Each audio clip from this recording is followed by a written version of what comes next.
Algonquin College. And I just want to say it's great to see so many people here tonight.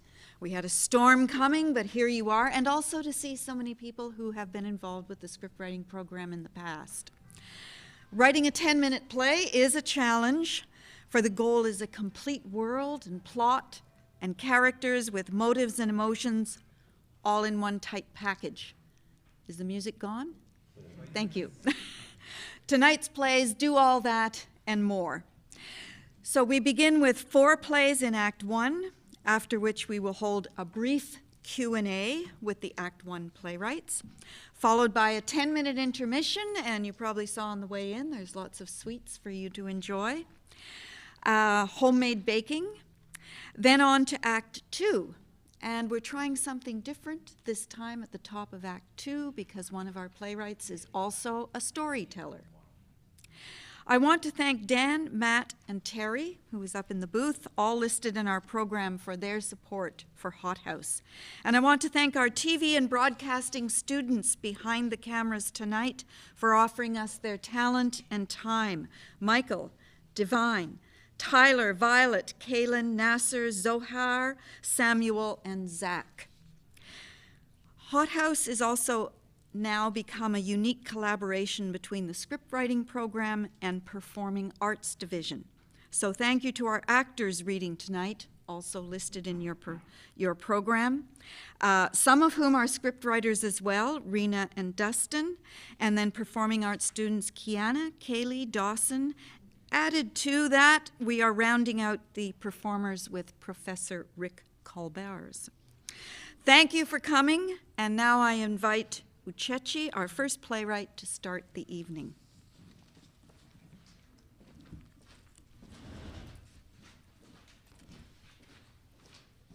Good evening.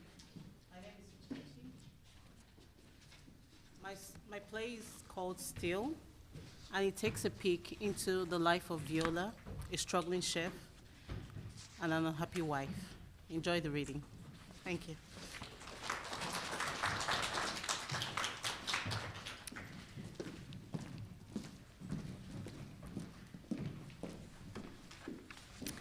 Lights up. Middle-aged woman in her chef regalia, Viola, walks into her home kitchen. This is the perfect opportunity for my practice. What a quiet moment. She is staring at a portrait of Sarah Kramer, a Canadian vegan cookbook author that hangs on her wall. Never done a vegetarian dish before, but I really need the funds from this competition. You paved the way with your cookbook. Now I'm gonna make you proud. How does this work? Viola? Hey, I didn't hear you come in. What's going on, and why are you back so early? Well, if you'd picked up your phone, you'd know that Roy fell during the first recess at school. They called us to pick him up. When they couldn't reach you, they called me. Sweetheart, are you okay? Are you hurt? I feel tired, Mom. I want to go to sleep and my head hurts. Sorry, sweetie. You're home now and you're going to be fine, okay? I was so engrossed in creating this dish. You know that this is the only chance I have to save my restaurant. I can't work there, so I decided to stay home today and play around with some ideas I've nursed for some time now. Would you mind taking Roy upstairs so I can focus here? I've got a Zoom meeting in 5. It's a 30-minute call. You keep an eye on him while I take the meeting. I'll watch him after my call so you can get back to whatever you're doing. Hey, buddy, we'll catch up on the game later, okay? Okay. Yeah. Viola briskly walks away with Roy. I can't Ted believe exits to how his office. sensitive he can be sometimes. Lights off in the kitchen, lights up in Roy's room. Viola cleans him up, tucks him into bed, and reads him The Boy Who Only Ate Pancakes. Rakai loved to eat pancakes more than anything in the whole world. He loved pancakes so much that he would not eat any other food. Rakai's mom said, "Eat some good food, have some veggies and fruit, and don't forget water and juice." But Rakai shook his head and said, "No, I don't want to. Only pancakes will do." Then his mom had an idea. I know how to get Rakai to eat healthy food, she said. She mixed up a batch of extra special pancakes with a surprise ingredient. Mom watched as he gobbled them up, and she was very pleased. Softly, she giggled and thought, "This is great. He has no clue what he has just eaten." Roy goes to sleep. Viola gives him a kiss before quietly walking out of the room. Lights up in the kitchen.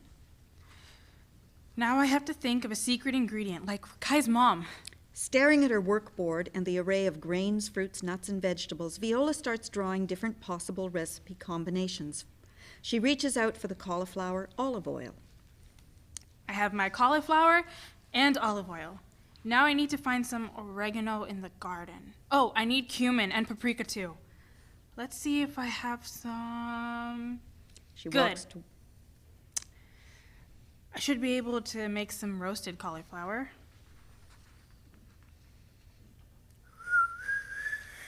Did you leave Roy all by himself to come back here? You couldn't wait a few minutes? Oh my God! You keep creeping in on me. And yes, he's getting some rest. You were supposed to watch him for 30 minutes. I don't get why you're so invested in this thing you're doing. Really? This thing? Is that what you call it? A thing? I'm trying to save my restaurant here, you know. The least you can do is act like you care. Oh yeah, save it for sure, but don't ignore your family. Roy is your responsibility. Ignore? How am I ignoring you? You're the only one not helping me through this. Roy is our responsibility, not just mine. You keep interrupting my thoughts, my creative processes, my visions, everything that's going. Ted storms out of the kitchen. I only asked for some peace and quiet. How much do I need to pay for some calmness around here? Viola picks up some fresh oregano leaves, starts cutting them. Ted walks back into the kitchen to make coffee. He bangs and clangs the drawers, cups, and cutlery. Do we have leftovers, croissants anywhere in this house? Ouch! Ted walks away, coffee in hand, without acknowledging Viola's pain. Viola cleans the covers the fresh wound. She sets a pan on the hot stove, throws in some olive oil and cauliflower. She is holding the oregano over the pan when Roy walks into the kitchen, dragging his feet. Mom, I need some water. Hey, didn't hear you wake. Here you go. Now let's get you back to your room. Okay, Mom. Where's your dad, anyway? Lights out in the kitchen. Lights in the study where Viola finds Ted working on his computer. What does a girl have to do to focus and get some work done? Can't you keep an eye on Roy for just a few minutes? Heck, he can be with you here while you work. I don't need these distractions. Oh, wow. So now Roy is a distraction. Your own child. I didn't mean it like that. I just need you to keep an eye on him for a few minutes so I can practice. Wait a minute. Do you even care about my work? Here we go again. Look, I don't want to argue with you. Roy's asleep. Sure as hell you don't want to wake him up. You amuse me. All of a sudden, you're now concerned about what Roy thinks about us arguing. I've lost count of the number of times you've talked down on me in his presence. That's because you bring out the worst in me? Like you get on my nerves a lot? Listen, Ted, if you care for your son, then we both need to get our acts together. He drew us in separate houses for his arts project. Okay, I didn't know that. Of course. How would you know? You hardly pay attention to anything around here. You say he's my responsibility. You act like you're the only one with an important job here. And isn't that the fact? How much do you even make? You know, it's funny you'd ask me that question. You forget so quickly how the restaurant sustained us when... Oh, I knew it. You knew what? That one day, you would use that against me. What are you even talking about? Go ahead, say it. You blame me for your troubled restaurant, the trouble your restaurant is in, don't you? Who is talking about blaming anyone here? I am just saying that if I didn't pay the house bills with the proceeds from the restaurant when I was out of a job, your restaurant would be doing fine now. Really? Is that how you think of me? Of us? What we share? What happened to our partnership? What do we share? Tell me what? We share nothing.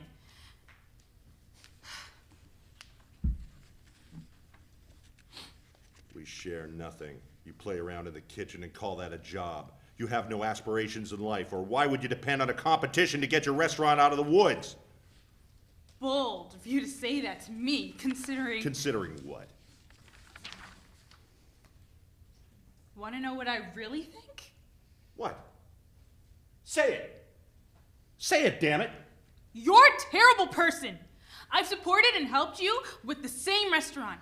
I let you run it so you can feel useful when you were in between jobs, but what did you do? You ruined it. Just like you ruined everything else that you touched. You ruined our relationship, our family, our income, everything. Look at how damaged Roy is.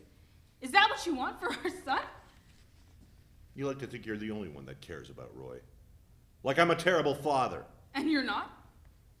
Listen, you're... Smoke alarm goes off. Lights out in the study, lights up in the kitchen. Viola races into the kitchen with Ted behind her. They step into a smoke-filled room, looking at the charred pan. What a disaster! Another ruin! Now we just have one day to make this work! Fade to blackout, end of play.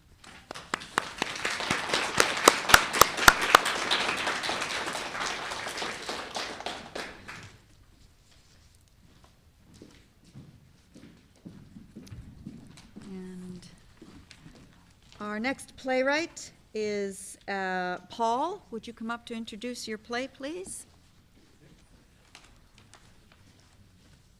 Hello, my name is Paul Badgley, and I like to base my plays on common fears of people, common challenges, but this one, I decided to put a little twist to it.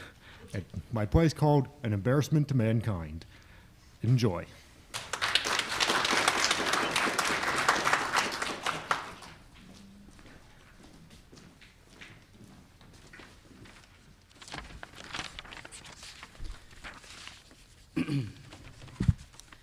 Scene 1. Fade up. We're in Jeremiah's bedroom. There are video game posters all over the walls and a radio on his nightstand. Jeremiah enters and sits on his bed. I can't believe I have to come to that open house tonight. Every time my parents have to bring me to an open event like this, they have to say something to embarrass me. Sometimes they bring up lines from my childhood, things I used to repeat all the time, or they talk about the time that I used to think the rug was a weird, scary pet. And let's not forget those lame, unfunny jokes Dad often brings up. What am I gonna do? Essence magically appears next to Jeremiah's bed. I can help you with that. Who said that? Me, Where are you? behind you. Jeremiah turns around and sees Essence. He gets off his bed and tries to back away from her. What are you, and what are you doing in my room? I'm Essence, the mythical spirit who helps all teenagers and young adults with their problems. It was the job I was assigned when I became a spirit, and I have been doing it for 3 centuries. Well, my name's Jeremiah. I'm a spirit. You can't shake hands with me. But you seem so realistic. I can't see through you at all. Actually, spirits were never meant to be seen through. Anyways, we're getting off topic here. I'm here because it seemed like you were having a problem of your own.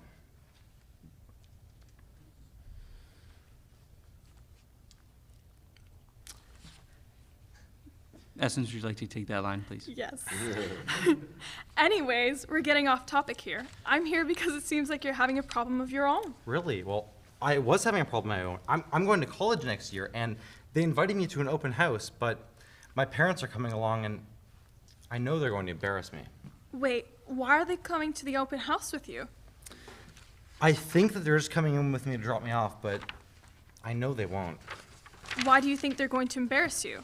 Because they do that all the time. No matter where we go, they love to say embarrassing things about me. Well, will anyone you know be there? Oh, yeah. My future profs and my classmates will be there. Once my parents bring up something like a stupid joke I used to tell all the time, or me wanting something ridiculous for my birthday, or my dad tells another stupid joke, It'll be over for me.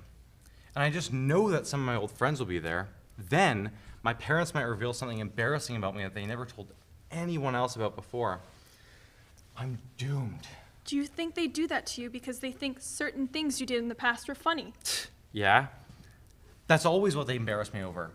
Even though I never thought they were funny once I started getting older. We all get embarrassed over things we did in the past as we get older. Wow, thanks. I never heard that one before. If you want me to, I can help you prevent your parents from coming to the open house with you so you won't have to put up with the possible embarrassment. Your parents won't see me.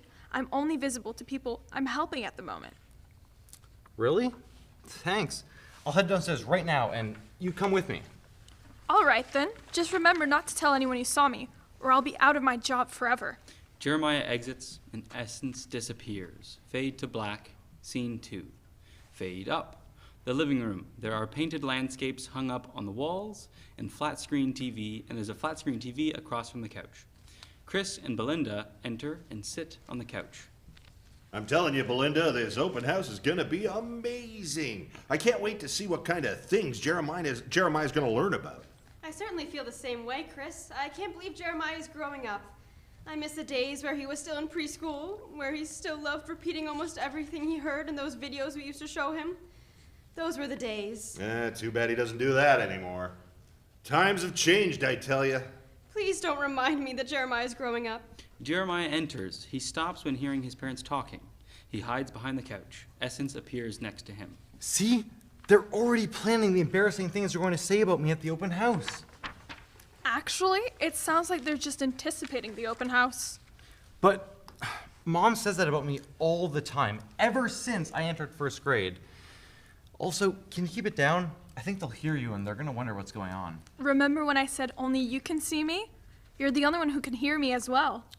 Well, that's embarrassing. But not as much as the embarrassment I'll get dealing with them tonight.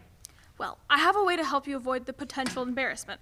All you have to do is lie and pretend that the open house is canceled. Are you sure I should try that? I've helped tons of people in similar things, but it only really works for some. But I hope it's going to work for you. Chris and Belinda look behind the couch at Jeremiah. What's going on back there? We heard you talking. Jeremiah pulls his phone out of his pocket. Oh, I was just checking my emails. Oh, turns out the open house tonight is canceled. Well, I hope they moved it to a later date. Oh, no, Dad. Moving it to a later date means postponed. Canceled means it's not going to happen at all. Looks like we're just going to have to stay home then. Well, that's too bad. I guess we'll just have to wait until some other time to meet your future professors and classmates. Well, that's a relief. Jeremiah turns to walk back to his room. How did it go? Turns out, Mom and Dad are going to wait till some other time. Wait, did they say other time? Yeah, I guess they're still eager to meet with professors. Jeremiah, that means they'll still find opportunities to embarrass you. Wait, what? You heard what I said. They'll still find opportunities to embarrass you. Is there any way you can help me avoid any further potential meetings? I'm afraid I can't do that. You'll just have to figure out a way out of this on your own. Me? Figure it out myself? Oh, no. Essence disappears as Chris and Belinda look back at Jeremiah. They get off the couch and walk to him. Jeremiah? Why are you talking to no one? Yeah, did your old imaginary friend come back? What was his name again? I can't remember. I think it was Eddie, or maybe Edgar. Either way, I miss that old imaginary friend of yours. It's one of the cutest things I've seen you do as a child, and it still makes me can't believe you're 18 already. I'm not talking to my old imaginary friend, and by the way, his name is Ernest. Ernest! That's what it was! Oh, he was great. Well, to tell you the truth, the open house isn't really canceled. I just didn't want you coming with me tonight. Why not? You don't want to be seen with your old mom and pop in public again? I mean, kind of. Like, I just get embarrassed with all the things you say about me, at these kind of events. Jeremiah, we sometimes feel the need to reminisce on your past, but only because we found it amusing. Besides, the people we say these things to want to know about you, even if they find it funny, but you don't. Yeah, besides, lots of people get embarrassed by things their parents say. Did you know that I faced similar problems when I was your age? My parents would always say embarrassing things about what I did in the past when we were in public. And my parents were also like that when I was your age. In fact, even when we were past your age, our parents were like that. Bottom line is, it happens to everyone. Well, I guess if that's how it is, then the open house is on after all. And you can come with me, even if I happen to get embarrassed by what you say about me. Even if I tell one of my corny jokes? Even if. And who cares if they find them funny? Well, I'm glad you're talking to us about these things. Anyways, it's 4 o'clock right now. What do you say we head over to the open house at 5:30? We'll have plenty of time before the open house. Sounds good to me. Essence reappears as Jeremiah walks up to her. Well, I dealt with it all on my own. Good on you. I actually said to lie about it being canceled so you'd learn to deal with these kind of problems on your own. Wait. Do you do that to all the people you help? Not all of them, but some are actually smart enough to realize what I'm trying to do before I can even tell them to deal with their problem on their own. Wow. Anyway, turns out I am going to the open house after all, and you know what? I don't care if Mom and Dad are trying to embarrass me there. The others there want to know about me, even if it's something I don't want them to know about. That's what I was trying to tell you before. I'm sure that other people at the open house are going to have similar problems to yours. That is just what Mom and Dad were telling me. It turns out even they used to get embarrassed by their parents in public. Well, I'm glad I was able to help you today. I'm going to find more people to help. And remember, I might see you again some other day. Well, thanks. Goodbye. See you. Essence disappears. Hey, Jeremiah, who were you talking to just then? Oh, I was just having a conversation with myself. Well, that sounded like a rather odd conversation with yourself if you were thanking and saying goodbye to yourself. Maybe there was some kind of mythical spirit who was giving Jeremiah advice on the whole embarrassment at the open house situation. Or maybe Ernest just so happened to have returned after all. See? I knew you wouldn't have been embarrassed about Ernest anymore. Perhaps you could bring him along to the open house. I certainly will. Awesome. Well, we'll call you when it's time to go. All right. Fade to black. End of play.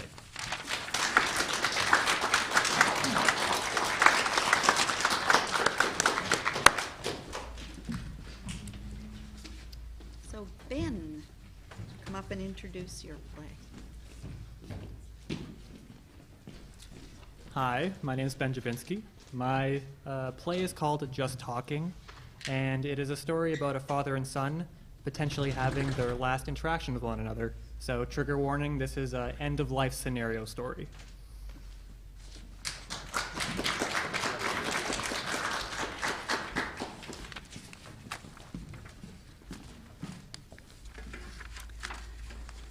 Lights up.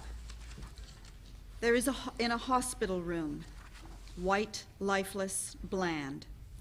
Stephen, 82, lies on the hospital bed, unconscious. IVs run from his arms off the bed. A heart monitor towers above him, hovering over the bed with a countdown beeping for life.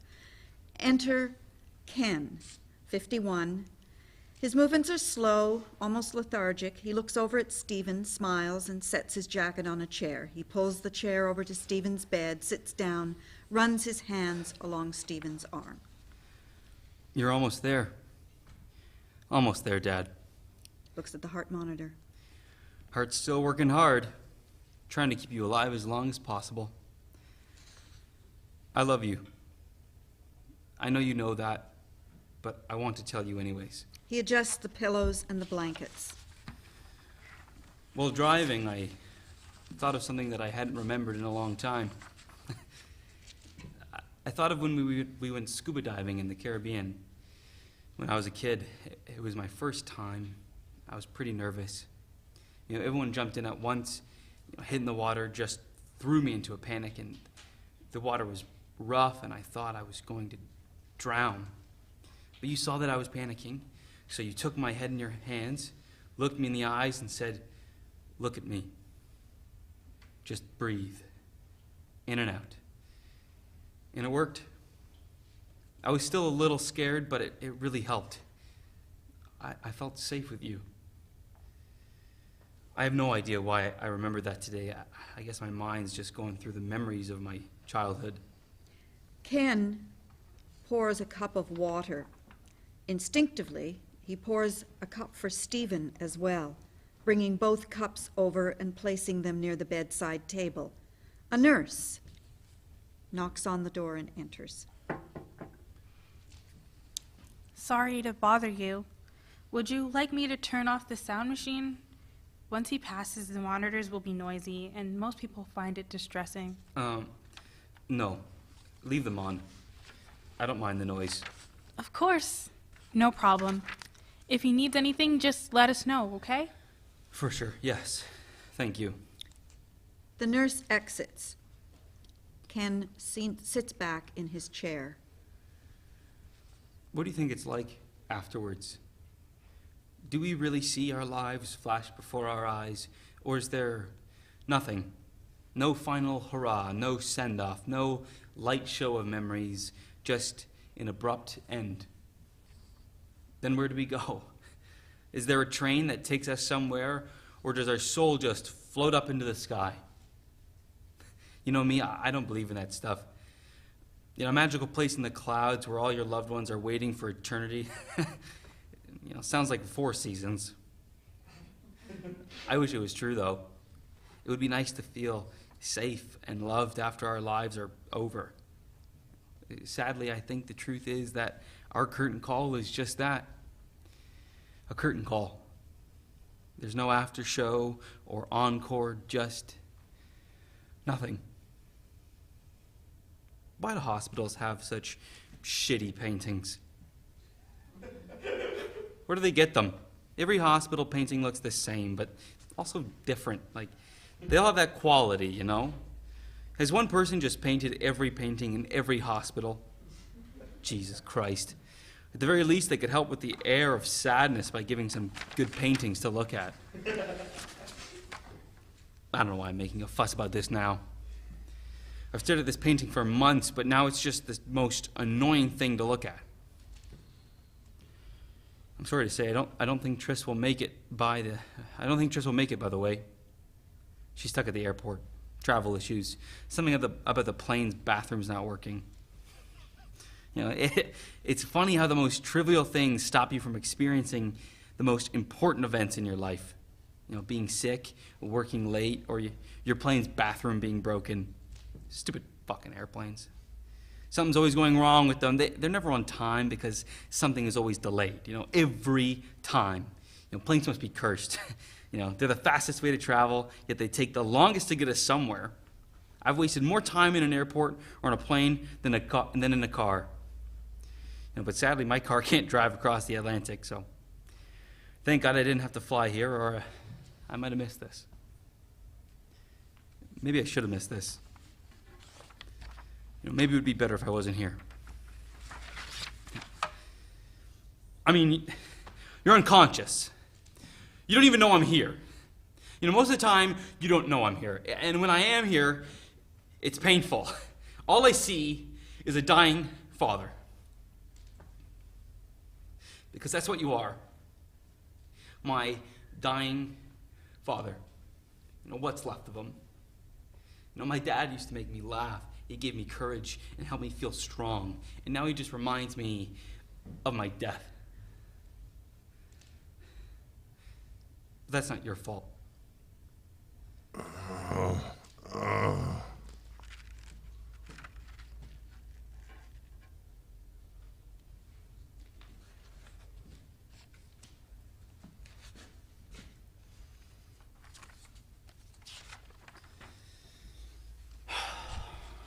It's been hot outside.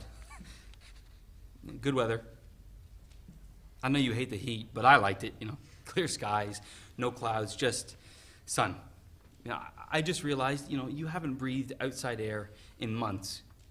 You know, after all that time, I wonder what it'd feel like to step outside, feel the sun, the wind, and the grass, you know, stale air, white lighting, linoleum floors. It must feel so synthetic to live here. I hadn't thought about it till now that this is where it would end. I mean, I've thought about it, but I guess I never took it in. Most people die surrounded by artificial lights and recycled air, not with the grass between their toes, with the sun on their skin or fresh air flowing around them. The nurse knocks on the door. She enters. Do you mind if I take a look at him? I want to see how he's doing. Go ahead, yeah. She walks over to the bed, checks and reads the machines. He was twitching earlier. He twitched and made a noise or something. That's normal. He's been doing that for the past few days. It happens with people in the state he's in. I wouldn't think anything of it. Do you think he'll wake up at all? Maybe the twitches mean he'll wake up at some point. Honestly, I don't think so. He hasn't woken up for a few days now. And most people in his position don't wake up again. I'm sorry to say. I hope he does, but the chances are meager. Does he dream like this? He's in a coma, and coma patients don't experience the usual brain patterns that an average person would while sleeping. So, no. He probably doesn't dream, but who knows? Yeah, who knows? She finishes her tasks. I'm done. His condition hasn't changed drastically. His heart rate is slightly lower than a few hours ago, but that's all. I'll be back later to check in, okay? Yeah. Yeah, thank you. I appreciate it. Of course. I'll get out of your way now. The nurse exits, closing the door carefully. Ken takes his father's hand in his. You know something? You're my hero. I never told you that. But whenever I hear someone ask, who's your hero? I always think of you. You're my hero, Dad. I mean, we've had our rocky times, especially recently, or at least before you got sick. But when our relationship was, not so good, I still modeled myself after you. Not necessarily in what you do, but in who you are. You're kind, understanding, a steadfast person, and so stubborn. But so am I. I wish we could go back in time. Just get in a time machine and bam, back 35 years. But we can't. We're stuck here. Stuck saying goodbye. Not scuba diving. This isn't our goodbye, though. You'll stay with me for as long as I live. We'll say goodbye once I'm gone too. Until then, you'll be with me in my thoughts and memories. You're a piece of who I am. And I thank you for that. I think I'm hungry. I'm gonna go get something to eat. Don't go anywhere. I'll be back in a bit. He exits. Fade to black. End of play.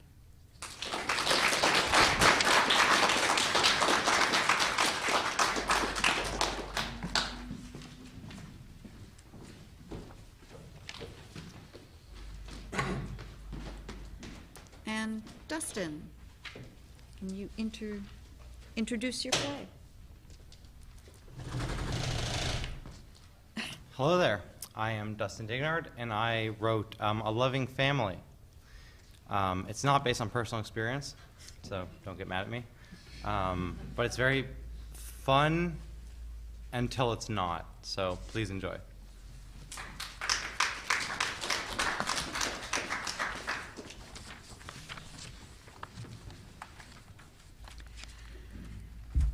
Enter Natalie and Joseph. Natalie is walking ahead of Joseph with her head in her hands, looking panicked. He is calm, but a little frazzled.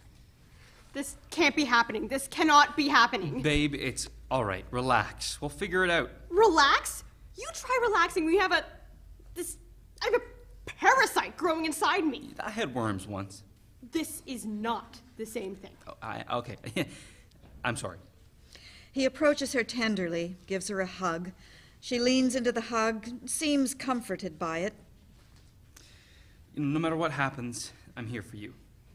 There's nothing that could tear us apart at this point. Whatever you want to do, I support you. Even if we keep it? Yeah, even if we kept it. You don't sound sure. I was just surprised, is all. Last time we talked about this, you said you'd get rid of it if you ever got pregnant. Like I said, I'm here for you, no matter what. Even if it wasn't yours?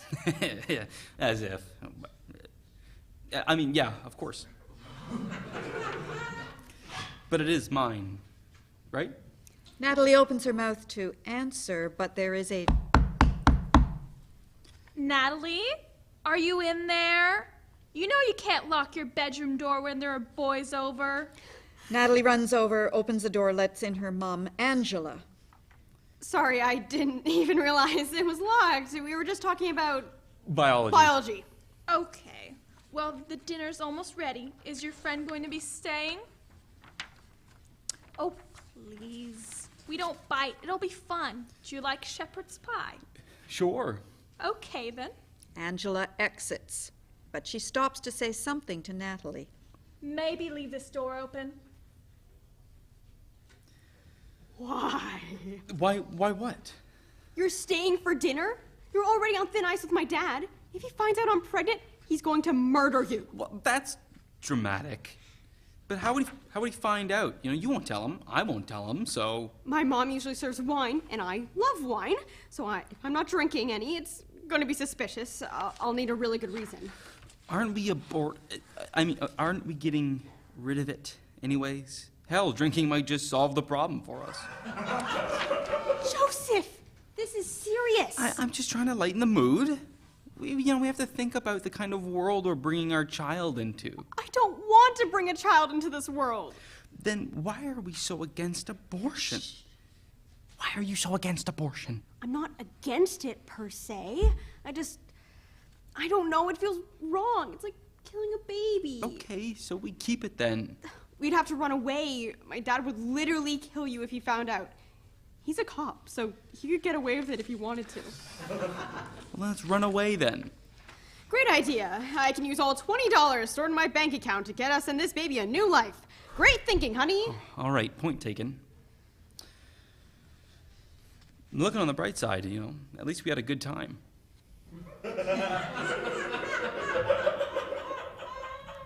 What? Doing it. It was fun. It felt good. Yeah, fun. Sure. You were squirming and groaning the whole time. That's got to count for something. Yeah, buddy, you did great. Oh, come on, you didn't like it? It was fine. Well, I had fun. Of course you did. You were thinking of yourself, regardless of the people around you. What does that mean? It means what I said. I told you what I wanted you to do, but you said it was gross. When I told you to slow down because you were hurting me, you said, "I'll be finished in a sec, dude." I didn't say it like that. Hell, I didn't even want to have sex in the first place. I brought you over to watch a movie and maybe cuddle. Were the cuddles not good? That's not the point. But actually, no, they weren't. You kept trying to give me those wet, slobbery dog kisses the entire time, right in my ear. During the climax of the damn film, you were too busy groping and pawing at me, not to mention talking. God, your incessant fun facts every 5 seconds. I'm pausing because you think some background actor looks like a guy you might have seen in another film. And in the process of looking up that guy, you're down some IMDb rabbit hole about an unrelated actor. 15 minutes later, I'm finally allowed to press play, but oh great, now I don't remember what's going on, so I have to rewind. That doesn't kill the pacing of the film, not at all. You didn't say anything. How was I supposed to know? Yes, I did.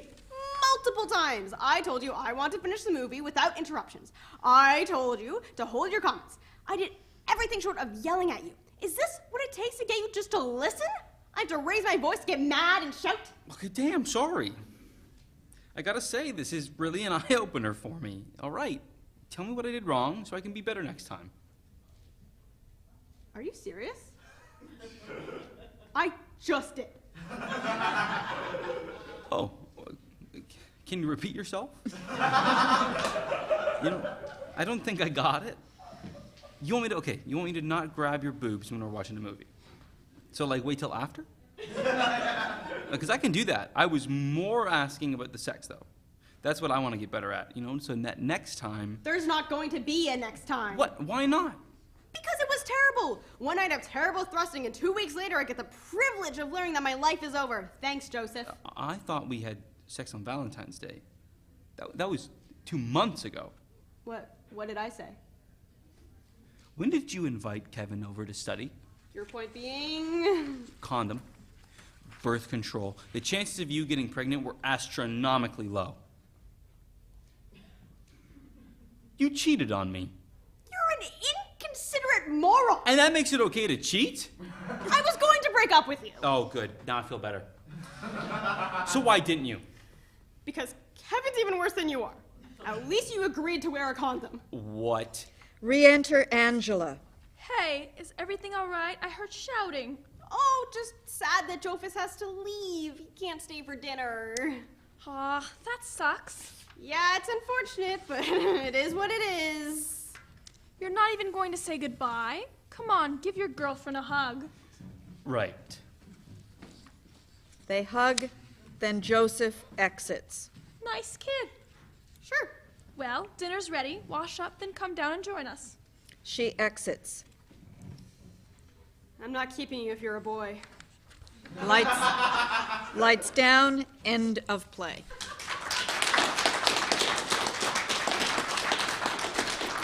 Okay, can I have the 4 playwrights from Act 1 up at the mics, please, for a quick Q&A before we break for intermission. So, are there any questions for our playwrights from the audience? Yeah? I have one for everybody. Okay. Thank you. Alrighty. So for Still, I kind of noticed throughout the play that both parents seem to be equally negligent, but there seemed to be like a tone shift where at different parts they were being sympathetically negligent. I don't know if that's the right term for it, but it was just a really interesting choice to write that way. So I was just wondering why you kind of made both parents very sympathetic at different points. Well, both of them weren't perfect parents, obviously. And they all had their own individual issues, but obviously the marriage wasn't working anymore. But at the same time, a child shouldn't suffer. So I needed to show that emotion throughout the play so that it doesn't look like the son was totally neglected by both parents all through. Well, it was a really excellent way to kind of show that humans aren't exactly all perfect or all bad. Thank you. For An Embarrassment to Mankind, I was actually trying to get an idea of what you were thinking of Essence and what she looks like. I'm assuming humanoid, but... Yeah, well, he looks like a human. Yeah, like, looks like some sort of old, disheveled human being, I guess. Oh, okay. Did you take any inspiration from, like, Fae mythics or anything like that? Well, kind of, but, like, I was kind of intending her as, like, symbolism for consciousness, like for conscience. Okay. Yeah. I really like that angle. That's excellent. I'm glad that you told me that. Thank you.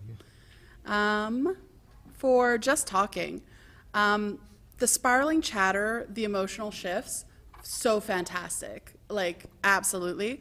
The only thing that I can recommend is that to really jam your hand into my chest and rip my heart out more. Because that's what I was expecting. And you had such great moments of levity where he kind of realizes that he's just spiraling, and it's funny, but that plays so well on just absolutely gutting your audience and making us really weep. But overall, really, really well done. Thank you. And finally, actually, oddly enough, for A Loving Family, I'm very curious what the age of the characters are here. Because, like, at one point, the way that the mom talks seems like high school, and then she talks about liking wine, and, well... It was meant to be high school. I do have a lot of... Apparently, this is weird. I learned this recently, is that a lot of people don't serve their teenage children wine, which was news to me. I am so sorry. I got that as a note repeatedly in class. So maybe that's just me. But yeah, there was a few other lines cut that people said seemed to age them up a little bit. So I cut as much as I could while keeping the story intact. So yeah, got that Yeah. note a lot. I think it definitely, because just generally it seemed like a comedy vibe. It was even made funnier by me thinking that they're like early 20s, and the mom is still like, "Oh, is your friend staying for dinner?" So, admittedly, the ambiguity did end up working. I think it would be later on. funnier if it was, a couple of old people reading the lines, and then that would be pretty funny. Like a couple of 40-year-olds living with their parents, but couldn't make that work. So. I mean, you're not wrong. I would have loved to have seen that. And that's it for my questions. Anybody else have any questions of the playwrights? Okay, great. So come back in 10, it's just almost 10 to 8, so let's come back at 8 o'clock for the second half. Thank you. There's a bake sale outside. Yes, bake sale outside.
different.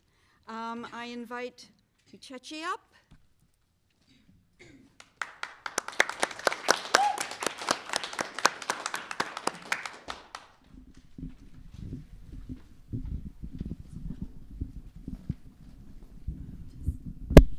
Thank you. Hello, everyone. Hello?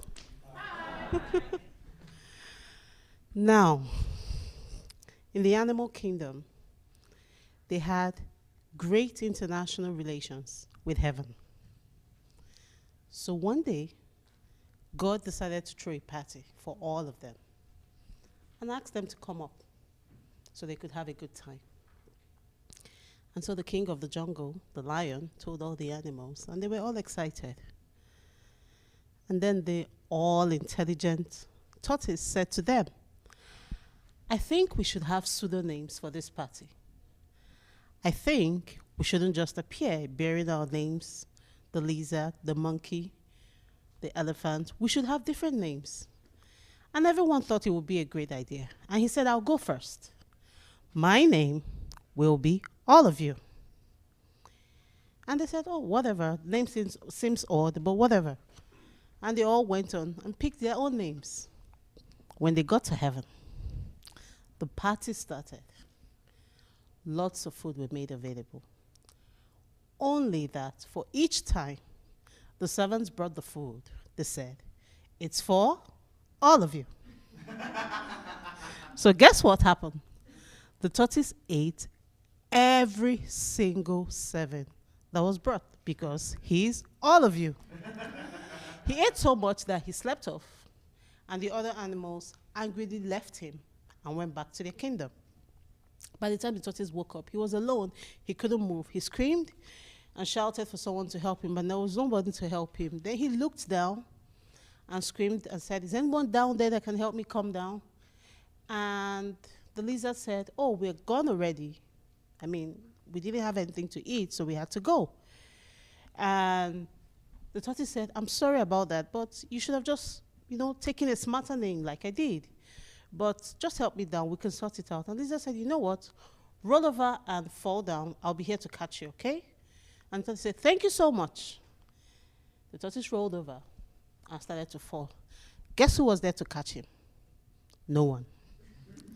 He crashed, and his shells were shattered. And all the animals took turns laughing at him. The lizard had a change of heart and came back and said, I'm no doctor, but I'm going to try to patch you up. And he did a shoddy job. And that's why till today, the tortoise have the cracked shells that we see him. And you would think that the tortoise would have learned from that. Many years later, still in the animal world, in this time, there was famine, no food, no water. In fact, some of the animals were beginning to eat the other animals.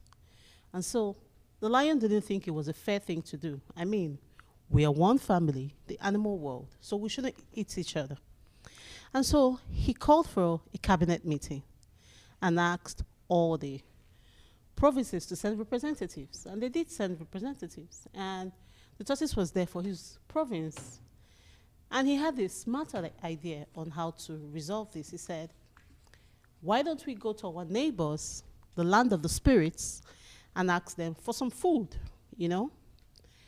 And the king thought that was a great idea. Everyone agreed to it. And they said, we'll all go there. The tortoise said, hold on. We all can't just march to another country for food. Let me be your ambassador. I would represent you, and I'll get the food back for you. The king thought about it for a minute and said, that's a great idea because we really can't all march down to the land of the spirits. However, given your history, we will be attaching the snail to you so that the snail can draw you back when you're too fast. And they both everyone agreed. They both set out. The snail was more than happy to embark on the trip because travel allowance, When they got to the city gate of the land of the spirits, the tortoise turned to the snail and said, why don't you wait here for me? Let me quickly get in and talk to them. I'm eloquent, I'm a good orator, I can convince them I'm more like a salesperson. I know how to do this. If I come out without the food, then you can go in and try and sway them with some emotions. And the snail, again, couldn't be bothered. I didn't even want to be here anyway, but I got the money, so that's fine. Do whatever you want to do. I'll wait here for you. And so the tortoise went in, met the amiable king of the spirits, who was very nice, heard him out, and said, okay, we'll help you. We'll give you 2 drums. When you get back to your village, gather all the animals, keep them in the village square, and beat the drums. The drums will produce food, and you all can eat and be full and be merry. The tortoise was very happy. And then he left. When he got back to the city gate, he said to the snail, oh, here are the 2 drums they gave us. These 2 drums, one was very beautiful, and the other was bland and ugly. So he said to the tortoise, he gave us, pointing at the bland one, and said, this is for the animal kingdom. And says, we should beat it in the village square. It will give us food, we'll eat, and we'll be happy. And the snail asked, how about the pretty looking drum? Oh, that's for me. Like an honorarium, just to say thank you for representing your town. He said, oh, okay, that's good. Let's go. And they headed home. When they got back to the animal kingdom, they both agreed that they were going to get home and refresh themselves before meeting at the village square. Perfect opportunity for the tortoise to hide the beautiful drum. And he did that. When they met later at the village square, he said to, they presented the drum to the king of the jungle and all the other animals that were present. And the king was a bit skeptical, but decided to, bite the first bullet. So he hit the drum, and beautiful dishes appeared. And he said, this works. Okay, can we all now take turns, according to our provinces? Come, take turns. And the animals took to the field and left. And he said, okay, going forward, this will be kept here securely. And if you're ever hungry, if the food you have today finishes, you can always come back and have some more food. And everybody was happy. When he got to the tortoise store, he said, no, go ahead, go ahead. He told everyone to go ahead, and then he snuck out with his family back home. When he got home, he closed the window blinds, he shut the door, he locked it, he made sure nobody could peep into his house. Then he brought out the beautiful drum. I mean, the bland drum gave them beautiful dishes. How much more the beautiful drum? And so he taxed his wife, his children, and himself. They all started beating the drum. Then giant ants came out and started beating them. And the tortoise thought to himself, oh no, maybe because we didn't hit the drums hard enough. Let's hit it harder and see what happens. And then they hit it harder. For each time they hit the drum harder, the giant drums hit them harder. The house became so infested with ants, giant ants, that they had to run from their house. Until today, the tortoise doesn't have a house. He lives under the tree, in the sound, wherever, because his house is infested. And you would think that my dear tortoise would have learned from that. No. No. He didn't. And so, in his house, now under the tree, he thought he was so smart. And he didn't want any living animal to ever be smarter than him. And so he had a bright idea. That he was going to pack up all his wisdom into a pot, tie it together, and hang it on the longest tree in the bush, where nobody can reach it. That way, nobody would ever have access to his wisdom without his permission. And he will always be revered and preferred and be, all that for the kingdom. And so he did this. He put all the wisdom in the pot, tied it, got to the longest tree, looked up, looked down, hung the pot, and tried to climb, but couldn't climb. He came down, he looked up, he looked down, tried again, but that didn't work. The tree next to the longest tree, next to the tallest tree, had a hunter tapping some wine. And so the hunter came down and asked the tortoise, what's the problem? I see you trying to climb, then you stop, and then you look around. What's the problem? And the tortoise said, I'm trying to take this pot of wisdom up to the tree so that I can tie it and no one can reach it. And the hunter said, that's easy. Tie the pot behind you like a backpack, and it will be an easy climb. And the hunter said, thank you. So he tied it and tried to climb, and it was easy, and he climbed to the tree. But when he got there, he realized, why didn't I ever think of that? I'm not so smart after all. Thank you.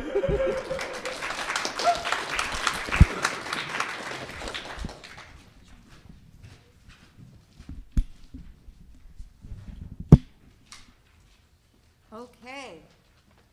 Josh, would you come up and introduce your play? Which mic? Oh, it's any of them? Any? Okay. Well, as she just said, my name's Josh, and I'm the writer of Cognito Ergo Vos, which is Latin for I think, therefore you are, play off of Rene Descartes' I think, therefore I am. And my play revolves around 4 people who are trapped inside a room and wake up with realizing that they're on opposite sides of a conflict, and none of them have any memory of who they are. It's a play about, I think, memory, identity, and just who has more of a claim to yourself than you do. Is it the person that you were or the person that you are? And I hope you enjoy.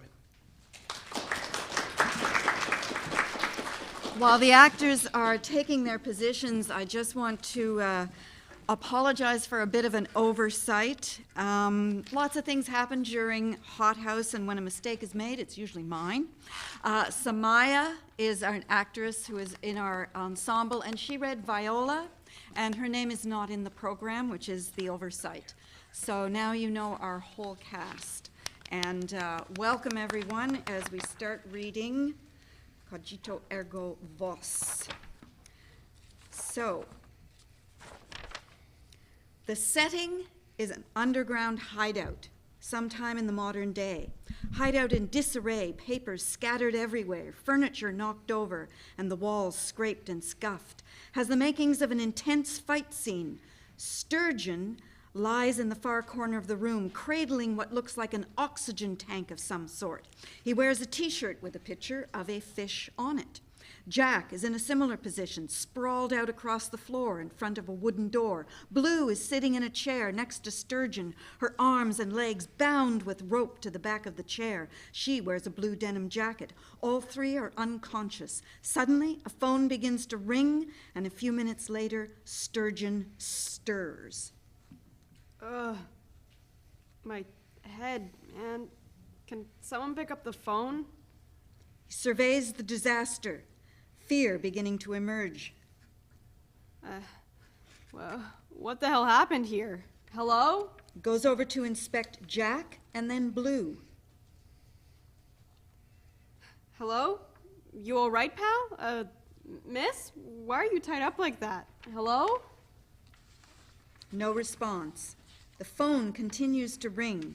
Sturgeon finishes, stops ringing, beeping once, and it goes to an answering machine. A voice on the other end immediately begins to speak.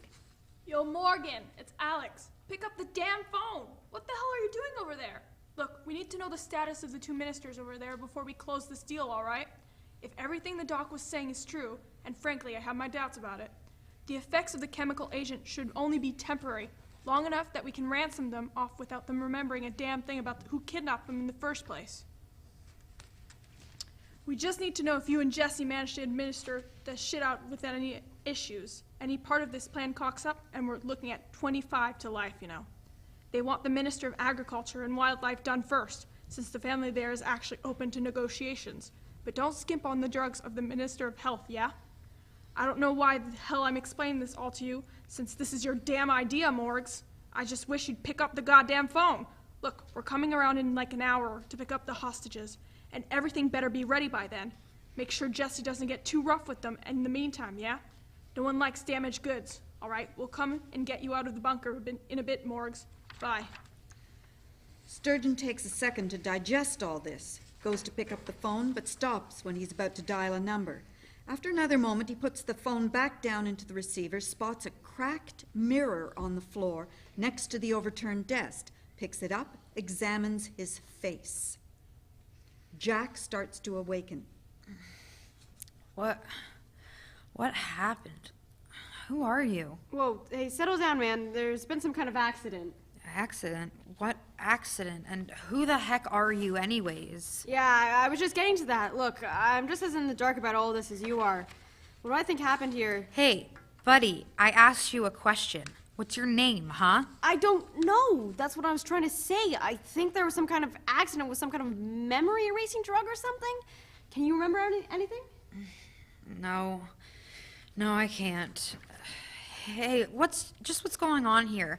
How did you know anything about an amnesia drug if you lost your memory too? Look, when I woke up, there was this phone call and it went to an answering machine and the guy on the other end said, Hey, you two! Get over here! Get me the hell out of this chair! Blue, who has just woken up, is struggling against the rope that binds her to the chair. Jack staggers to his feet, goes to help her. I got you, ma'am. Do you, know why you're tied up like that? I was kinda hoping you could tell me.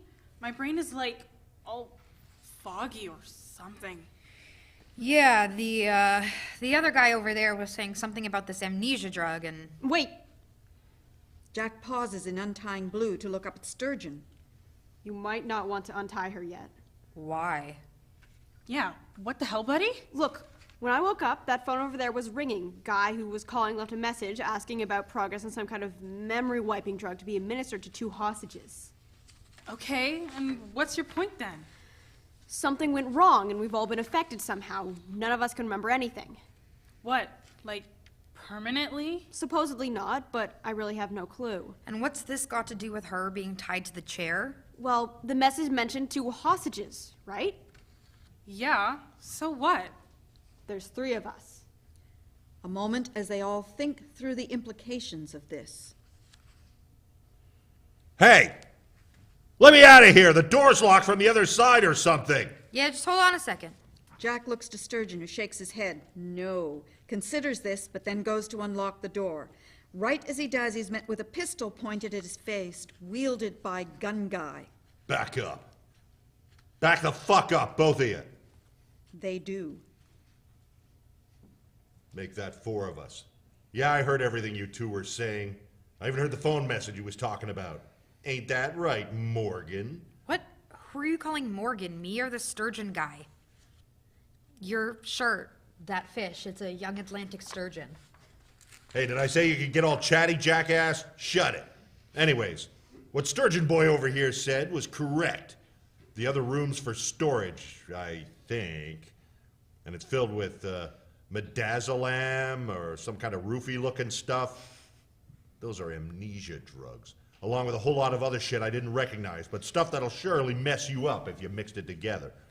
What exactly are you trying to tell us here? Well, if everything that guy on the phone said was true, 2 of us are hostages, and 2 of us are their kidnappers. And we have about an hour to figure out who's who. Tense moment of silence. Yeah, well, I know I'm not a criminal. Sure. Say, Sturgeon, why don't you get over and on the far wall there? Jackass, you go tie Blue Jacket there. We're gonna figure out things right here and now. Jack goes to untie Blue while Sturgeon goes to stand against the wall. After untying her, Jack and Blue join him. So from what I heard on that answering machine, we're looking for Morgan, Jesse, and 2 ministers. Christ, why do they even have a gender-neutral names? Can I ask exactly where you found that piece you've got, Mr. Gun Guy? Next to me when I woke up. Why?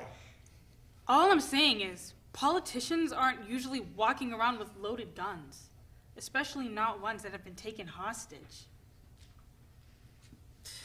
Really helping prove my point there, pal. Enough. Look, wherever, with whatever stuff we woke up in, probably has little to do with who we actually are.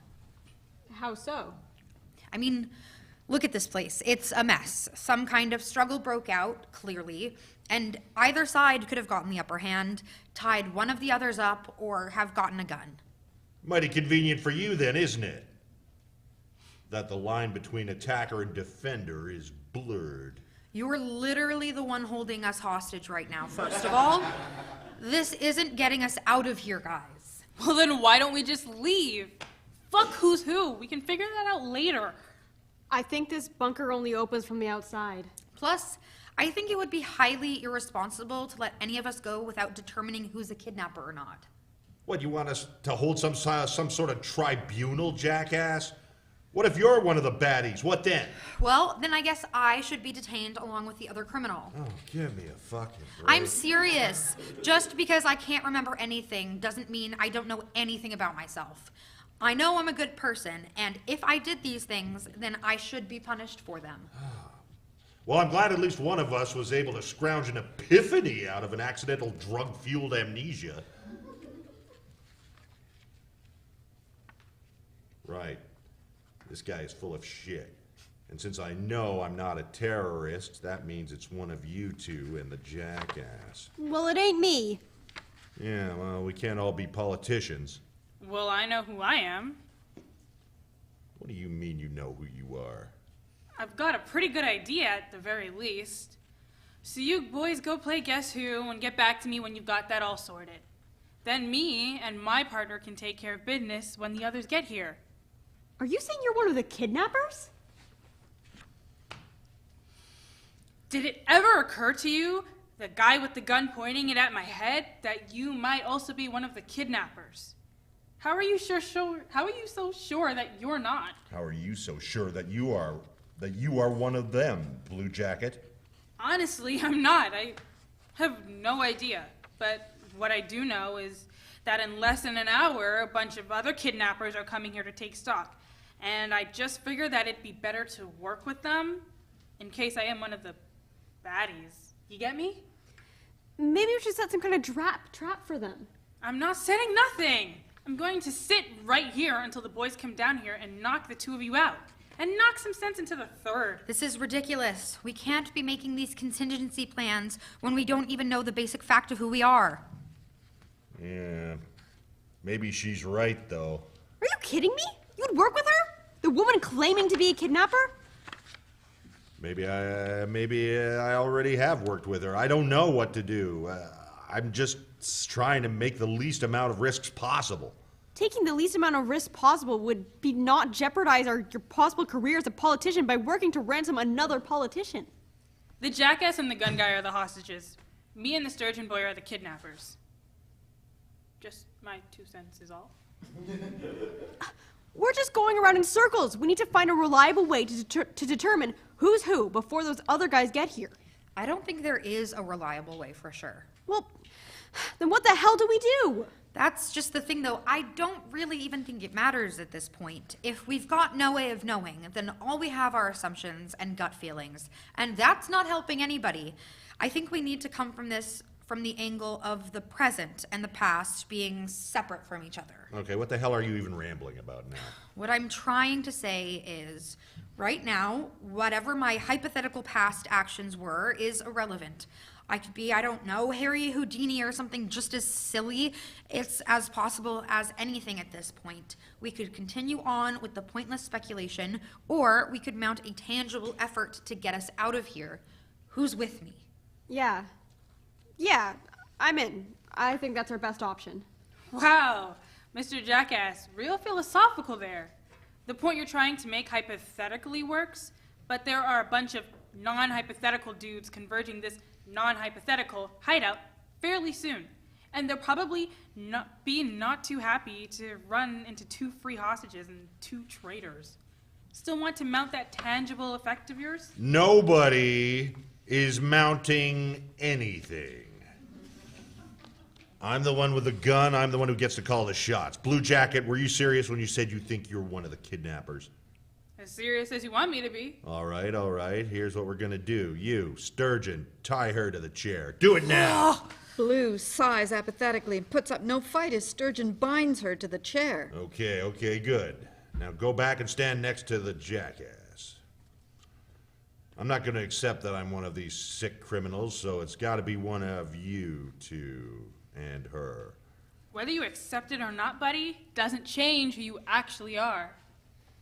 You really want to catch a bullet with your teeth, Blue Jacket? Right, which would make me the other politician, in which case, mind untying me from this chair? It's only logical, ain't it?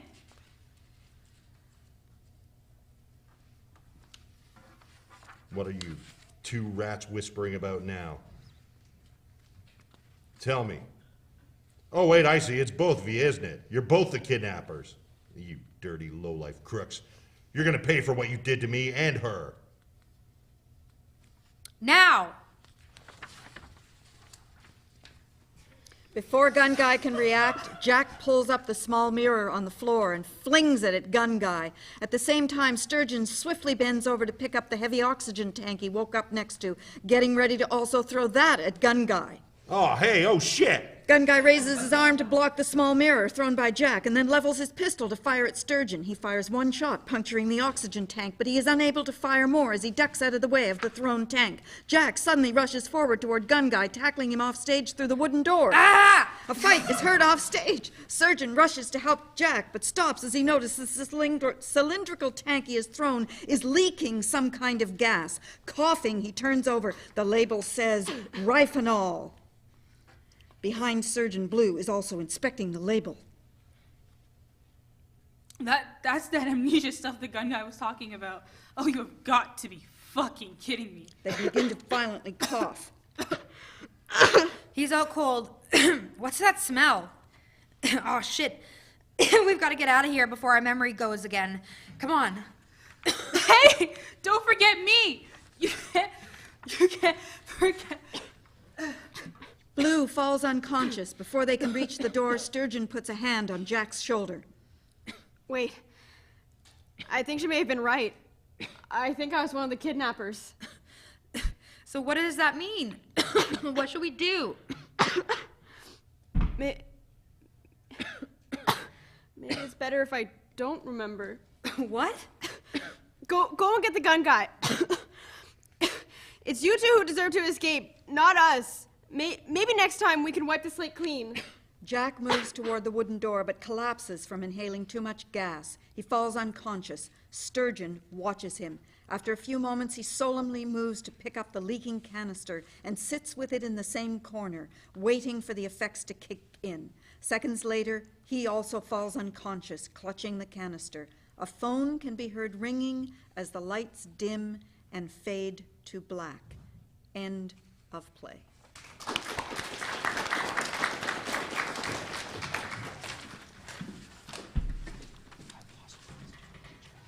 What? Oh, Will's. We'll read together.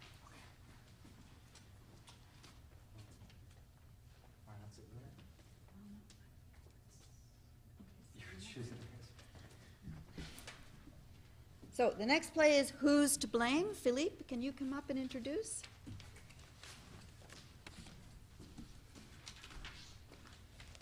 Hi everyone, I'm Philip, and my play is called Who's to Blame? I hope you enjoy. Thanks.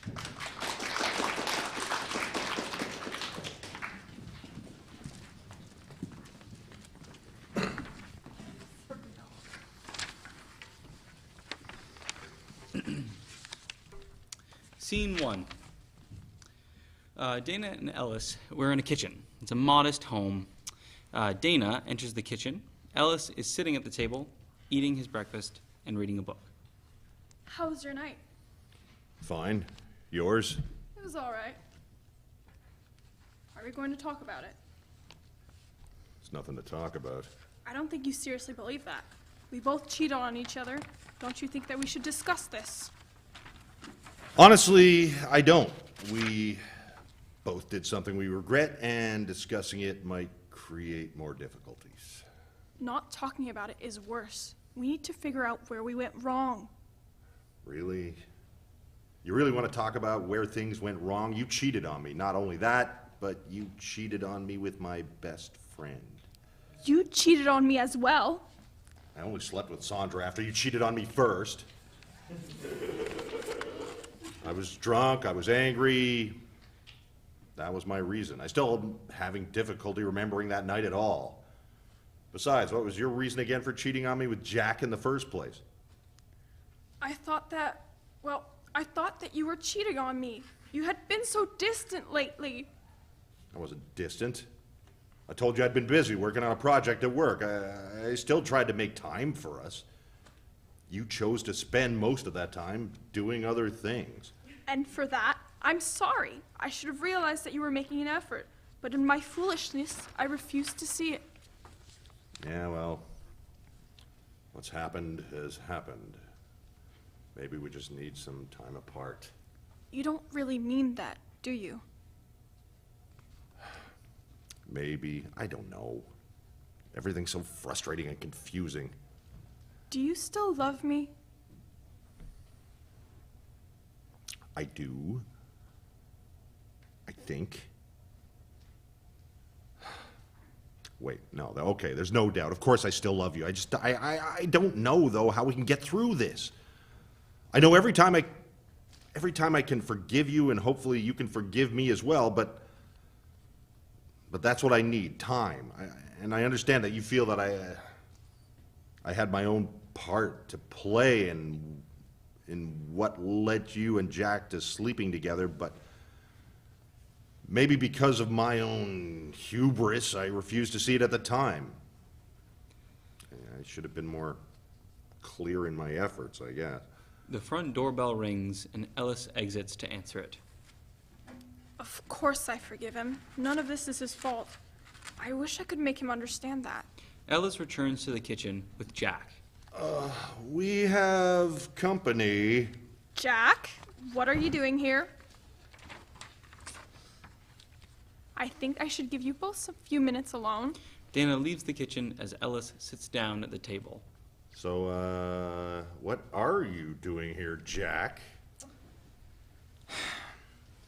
I needed to apologize. Again, what I did was horrible, and I'm sorry. I couldn't stop thinking about what we did.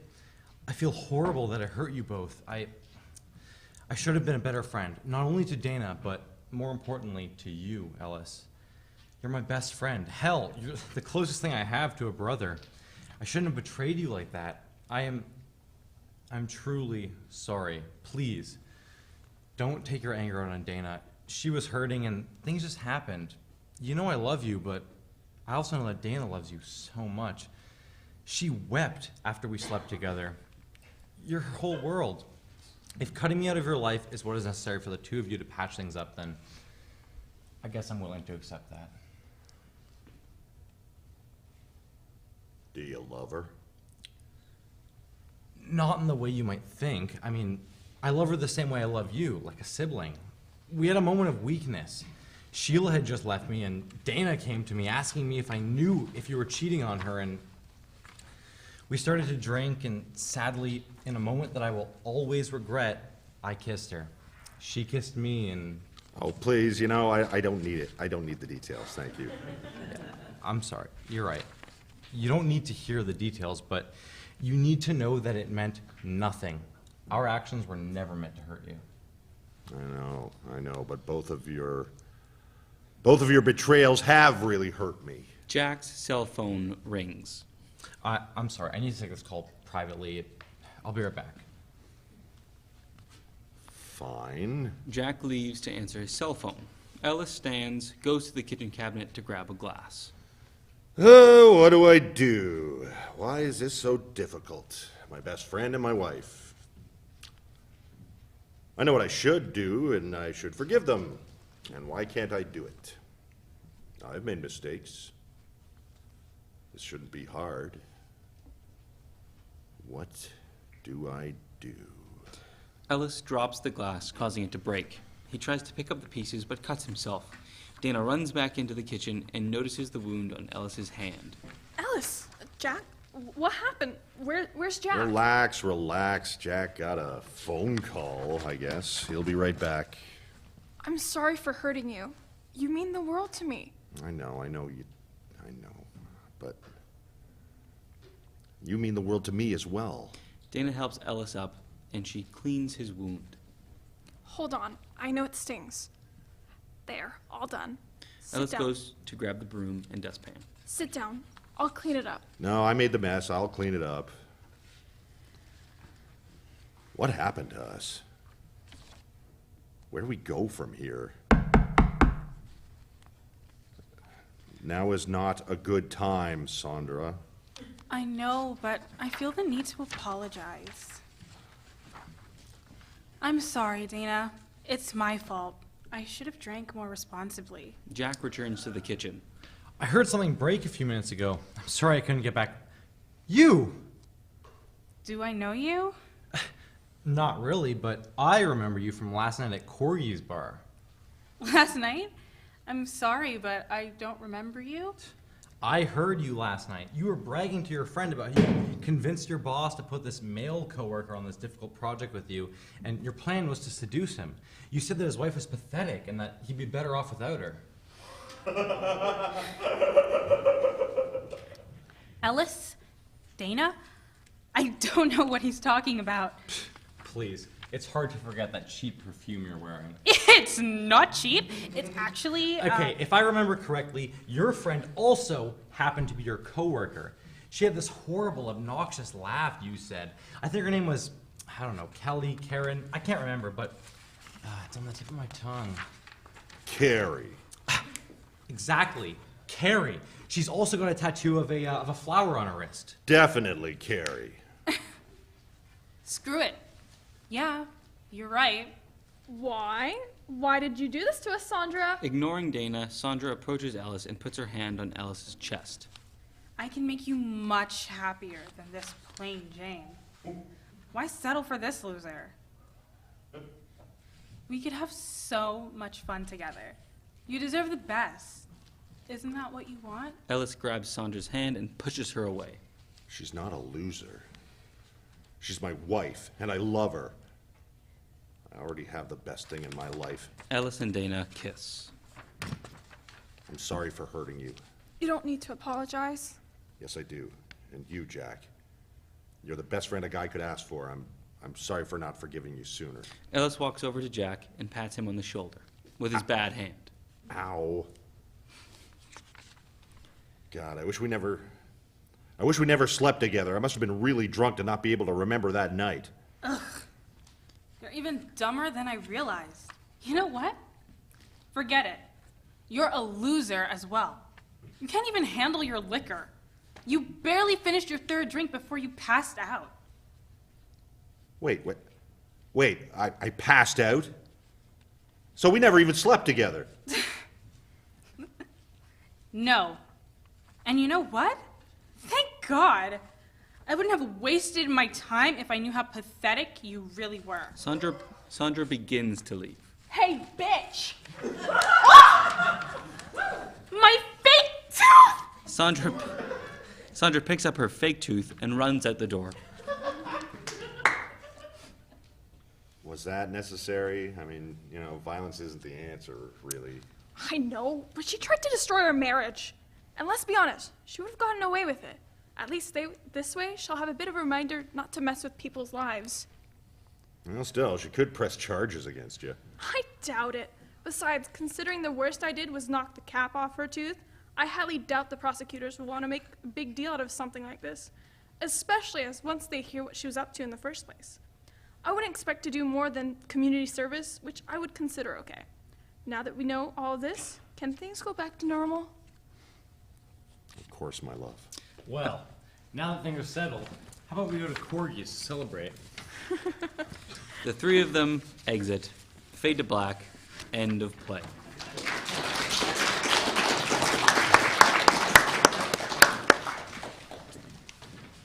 Okay, Will. Go.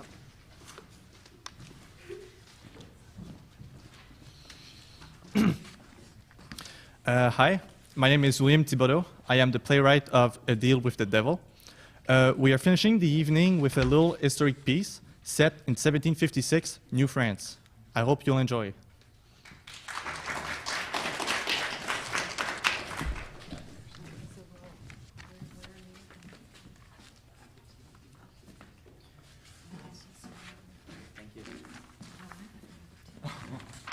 So we're sharing a script on One of this them went missing. Scene 1. Pierre and Thomas are fishing. Pierre looks to the distance. Can you tell me how come you are always the one that catches more fish? Pierre? Huh? Are you all right? Oh, yeah, don't worry. I was only thinking of something foolish. Like what? Did you hear the recent rumor going around town? There's plenty of rumors going around. You will need to be more specific. The one where we are, fighting the Brits on the other side of the sea. Yes, I have heard. Don't tell me you actually believe them. Yeah, I do. Don't you remember when they invaded us 2 winters ago? That was different. No, it's not. What if the 13 colonies suddenly decide to invade us again? What if they win? Then what, Thomas? Do you want to live as a servant of King George? Stop talking nonsense. It is not going to happen. Oh, really? How are you so sure? How do you know that those dirty Brits are not plotting something against us? What would you want your daughter to be, some Brits whore? Don't you dare disrespect my daughter. All I'm saying is that we should be ready. Ready for when they come. You want to join the militia? Look at us. We cannot fight a war. I was thinking of getting muskets, just as a precaution. What? Pierre, we are two poor fishermen. We cannot afford the license. Forget the muskets. Who said we would be buying them? Pierre, we cannot steal a musket. The good book taught us better than that. I am certain that the good Lord would forgive us if we are doing this to protect those who are dear to us. Think of your wife and your little girl. If we were careful, we could get the muskets at the general store. I know he has some in the back for the hunters. Great. We should go now before it's too late. Scene 2. Pierre is alone in a cell, walking around nervously. He stops walking when he hears the sound of a metallic door opening and closing. Is that for you? The cell next door. Is that you, Thomas? Yeah. Did you get your trial? Yeah, I did. I'll be beheaded tomorrow at noon. Oh, I am so sorry. You better be sorry. It is by your foolishness that we got captured. Are you sure about that? I don't recall you noticing the soldiers either. It wasn't my role, Pierre. Your role was to be the lookout while I get the muskets. Your failure will cost you my life. You won't be the only one going to the afterlife. I'll be executed an hour after you. Afterlife? I'm not looking forward to be welcomed by the Dark Lord's embrace. Thomas! What? We have committed a grave sin, Pierre. I don't think the good Lord will look past that. My fate is sealed, but I'm going to pray for the safety of my family. If I were you, I'd be currently praying for my soul. Sound of metallic door opening.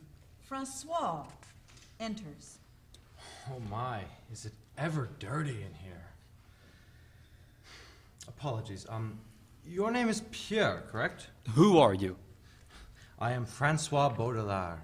I am here today as a representative of the General Governor, Marquis de Vaudreuil-Cavagnel.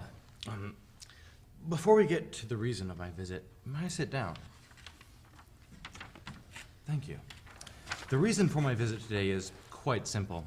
The General Governor is proposing that you, Pierre, become the new executioner of New France.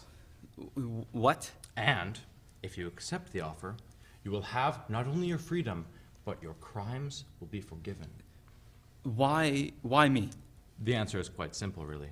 You are a foolish young man awaiting death because of one little mistake. And you only did that because of fear of local gossip. Local gossip? Are you telling me that Great Britain did not invade France? Precisely. Yes, we are not at war with Great Britain, but let's get back to the real offer, shall we? You will be perfect. What about Thomas? He is married and has a child.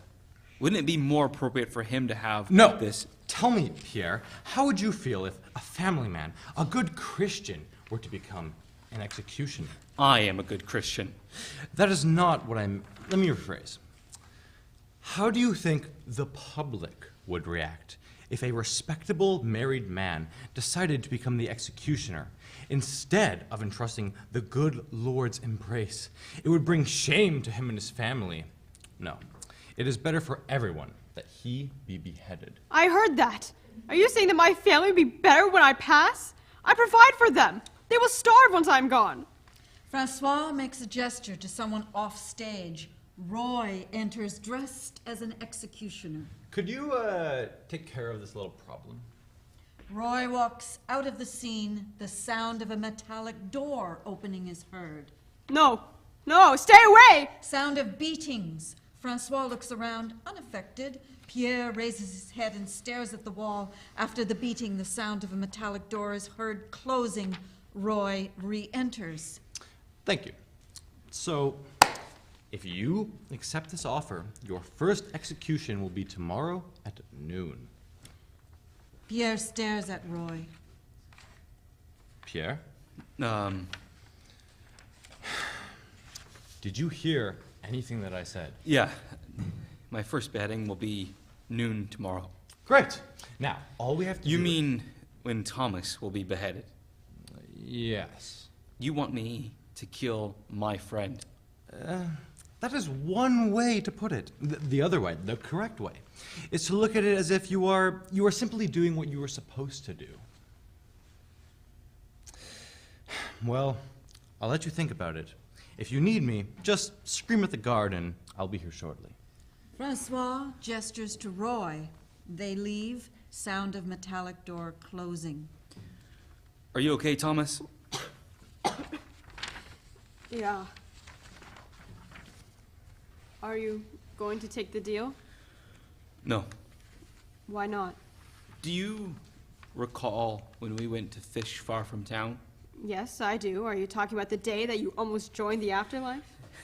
You carried me for 3 days without taking a break. You almost died by doing so. I owe you my life. I appreciate it.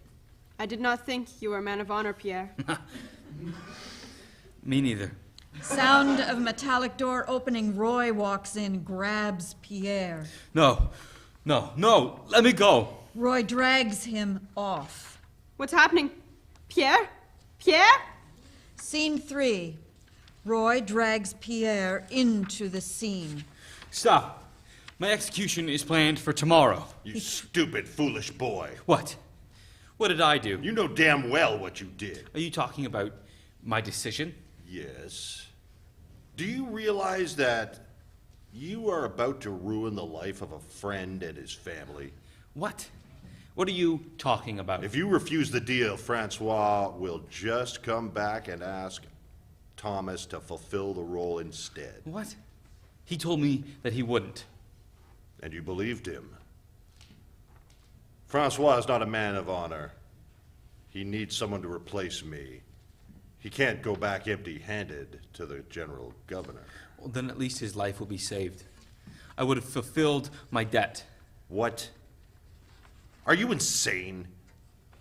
Do you know what it's like to be an executioner?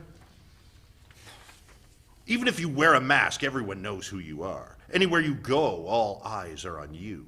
Everyone is scared of you. The families of your victims know that they can't attack you directly, but they will take their revenge on your family. Pierre, you are celibate. You don't have a wife or kids, but Thomas does. If you choose to give the role to him, you will ruin his family. Accept the deal if you truly want what's best for him. Scene 4. Thomas is lying on his bed. Are you there, Pierre? Yeah, I'm here. What time is it? It's 11:30. Oh, I didn't want this, Thomas. I am sorry. I truly am. it's fine. What's done is done. You know, I really wish I could see them one last time. When I would come home after fishing, my daughter would run to me screaming, "Father, Father!" I know that she is going to forget all those memories. She will only remember me for the thief that I have become. Pierre walks on stage. He is dressed like Roy. No, I'm not going there! Thomas places his fists in front of him. Pierre removes his mask. What? No! No, you don't! You can't! I am sorry. Don't you dare apologize to me. You dragged me into this. I saved your damn life. And now you're the one that's going to kill me? Go to hell! I don't ask for your forgiveness. I promise that I will take care of your wife and kid. They will not starve. You are a fool. They won't accept your help. To them, you will only be the man that cut off my head. It's time. He puts his mask back on. Coward. Pierre drags Thomas away. The crowd roars and cheers. End of play.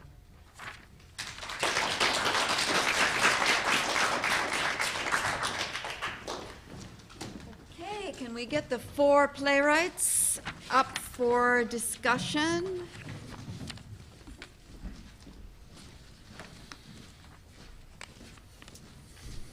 Any questions of our playwrights and their plays?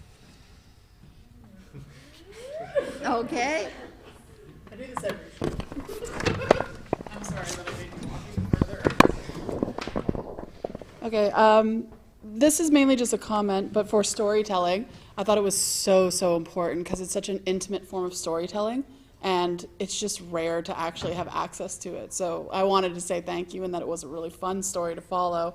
It had lots of comedy and also like just enjoying the tale. So I appreciate it, and thank you. Chechi was in touch with Ottawa Storytellers earlier on in the term, and she got a supportive grant to get some coaching and get her work taped. So that's it was excellent. Well, great. your hard work paid off without Thank question, at least in my opinion. Thank you. I'm gonna pronounce this wrong, but Cogito. I think therefore you are. That's the Latin. You can just call it that. First off, the voicemail being left about the crime kind of just made me stutter in my seat because I was like, "This is hilarious. Why would you leave a voicemail of evidence?" My only thing was that I absolutely love the returning to starting positions. I thought that was such a great parallel, and it really is like a comedy of errors moment because you're like, how long have these people been in this bunker? So really well done, and all I would recommend is just amping up those personalities right off the bat because all of them exploded in the last half, but it was like a really slow burn at the beginning. Fair? Yep. Sorry, I'm really bad at names. Who's to blame?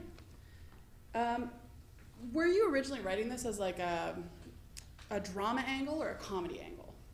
I'd say a little bit of mixture of both. Okay, because you had really good punchy comedy moments, and I would love to see that play amped up on that angle. I'm not saying that drama's the wrong way to go. I'm just saying that you had like so many good lines. Thank so you. many. And finally, was this originally a play or a short film? It was a play, like no short film or anything. Really? Mm-hmm. I was imagining such crazy angles, like having Pierre and Thomas in their cells and like rotating camera work. Oh, you painted such a picture that I was kind of like, is this actually a play? So, well done, transcending mediums. Well, thank you. That's it for me. Anybody else?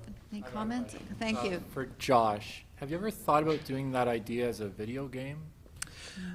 I'm not sure about a video game. Would it be like, are you talking about like a multiplayer thing or a single player thing? It could be either, but I was thinking single player, you could do a procedural, like, because you're having to hunt for clues, and you could have people switch between characters and that sort of thing. Just an idea to develop as a video game. I think it's a bit less about more of like, it doesn't matter as much who is who. It's more so, the question of does that actually matter, I think. Right. And not to, insult the casual gamer, but I don't think that's usually something people think about when they jump into a video game. But it's an interesting idea, I think.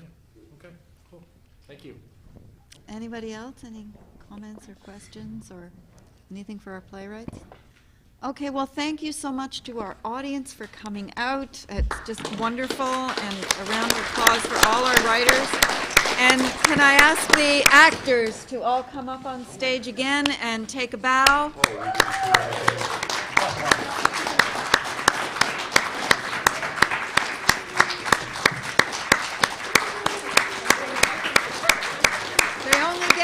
One short rehearsal at the play, and then they just read it in front of the audience. So that's fantastic work and a great experience.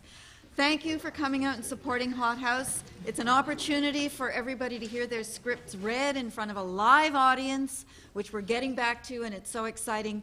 Thank you. Have a good evening. Isn't